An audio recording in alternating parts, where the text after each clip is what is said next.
Drowning and family separation are the two big areas that I think could be triggering for a kid in your care in the new Lilo and Stitch remake. I'm going to talk about a bunch of things in the film that could be unsettling or hard for your child to watch, but those are the two big ones. So spoilers ahead. The drowning themes are persistent. It seems like they keep coming up and multiple characters are affected, and there's many moments of life and death feelings, and no one dies, thankfully. But if drowning has been a part of your world, this could be really challenging to watch. There's also smaller moments of like things getting set on fire, house getting destroyed. There's a bunch of guns and like shooting and, fighting, that type of thing. Life and death fighting situations, which in a cartoon may seem like silly, but in a live action feels real. There's also just themes of grief throughout the whole film, and we see the characters express and feel this grief through sadness and missing their parents and missing what life used to be, and also expressions of anger, lashing out and arguing and fighting. And then there's the scenes with CPS and foster care. And the original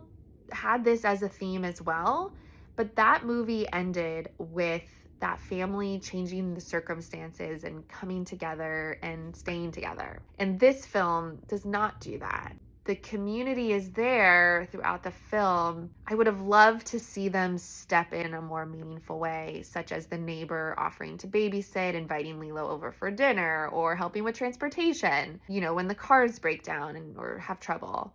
That neighbor doesn't really come in until the end to take custody. It feels like a lot more screen time with the worker that comes to the house. And the stakes are very high. They talk about having to relinquish rights of Lilo into foster care. The scenes feel different. They're more serious. I would have loved to see that worker come in and sit down beside her and show her how to find childcare and health insurance, and that didn't happen. And it pointed out a lot of the realities of foster care, but made it seem like a good thing, which I didn't like that.